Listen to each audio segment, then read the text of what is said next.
Hey everyone, Kelly here, and I just wanted to wrap up my final book haul of the year. It'll be really quick because I only have 8 more books that I bought since October. In October, I bought Bloodleaf by Crystal Smith, and this one is this a Goose Girl retelling? I think it is because I think that's why I bought it, because I am going to do some Goose Girl retellings in 2025. I want to do a video on it, and so that's why I bought this one.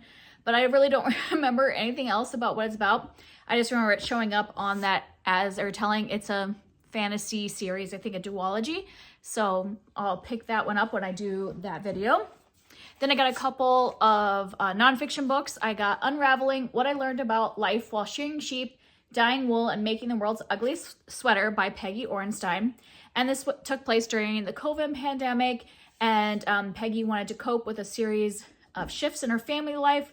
So she decided how to learn how to shear sheep, spin the yarn, and do all that, like do the whole process from sheep to sweater. And I just thought that sounded interesting. It's pretty short, so I think it's gonna be kind of memoir, COVID pandemic, issues, and also like a lot of us started new crafts and hobbies during that time when we were inside. So I think that'll be a nice nonfiction to read. And then I got The Serviceberry, Abundance and Reciprocity in the Natural World by Robin Wall Kimmerer. And basically, I just want to own everything that Robin Wall Kimmerer writes because I loved Braiding Sweetgrass so much. She's a scientist, but she also connects like the natural world to her her indigenous culture. And I just love the way she writes and the way she talks about the natural world. And this is just a tiny little book, and so I look forward to reading this in January. I already have it on my TBR.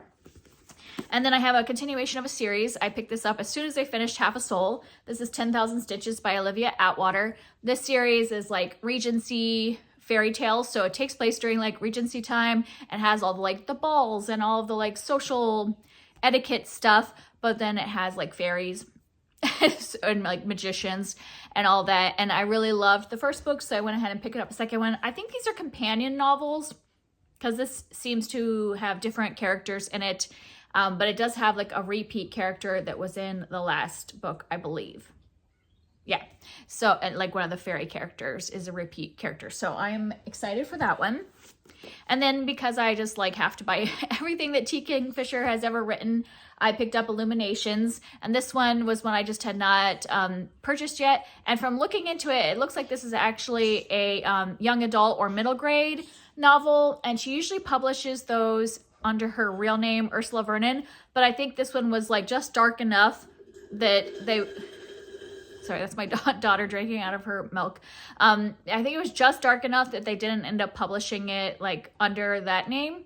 So usually her darker stuff is published under T. Kingfisher. So this is I think has magical stuff, but it has a little bit of dark elements, but has a main character who's 10 or 11, something like that. So is a little on the younger scale of the things. But I really will read anything that she writes, either as T. Kingfisher or Ursula Vernon. I don't care. I enjoy her stuff, so I picked that one up.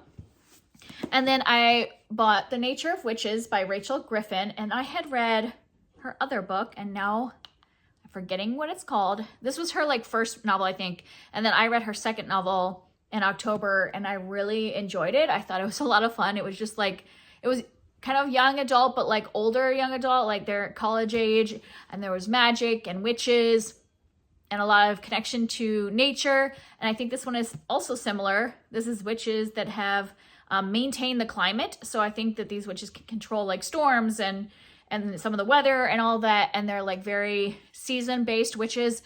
And I am just excited about that. I really loved the other book I read by Rachel Griffin. So I think this one will be a fun one to read as well.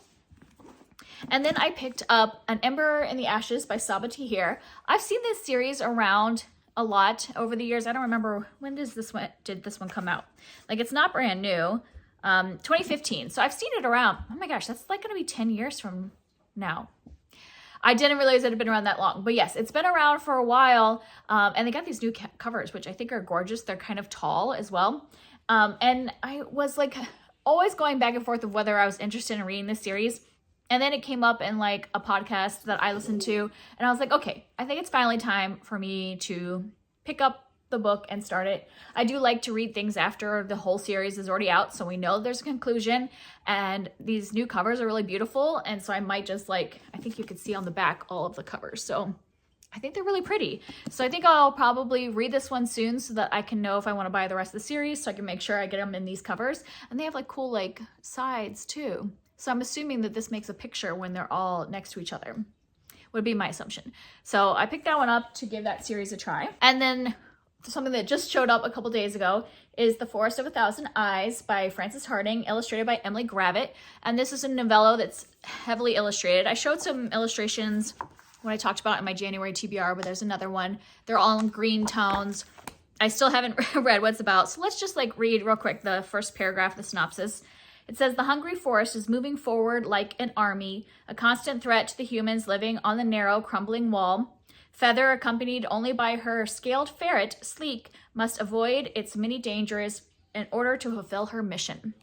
So I think it's gonna be like an adventure novella, maybe very fairy tale-like. I just think this is gorgeous. And then this last one was one that I did not have, like, I didn't put it down on my list of books I had bought this year because I actually bought this as a Christmas present for my daughter, but she has already read it and I want to read it. So I'm just gonna talk about it here because I do want to read it soon. This is The Moth Keeper by Kay O'Neill. This is the same person that writes and draws the Tea Dragon books, that series. And so this is another graphic novel with beautiful pictures.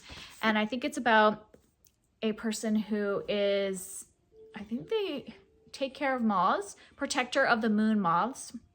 So they have a great responsibility and have to work night after night. And so I think I've heard that this is kind of about burnout and about the weight of responsibility. So I had wanted to read it. I gave it to her because she loves graphic novels and I think the illustrations are really beautiful. And she read it in one day. So now it's my turn. So that's it. Those were like, I think that was only 9 books to kind of finish out the year. I really have been trying to focus the last couple years about not going overboard with my book buying. This year I only bought or received 39 books. So I didn't even buy all these books. I did have quite a few that I got for not Christmas, for my birthday. I had gotten like several books and then a few gifted along the way. But overall, only 39 books have I like brought into my life and on my shelves this year. And I've already read 10 of those 39. So I only have 29 left to read. And so I think that's pretty good. I would like to be keeping up with the books I have bought and read them more in a timely manner.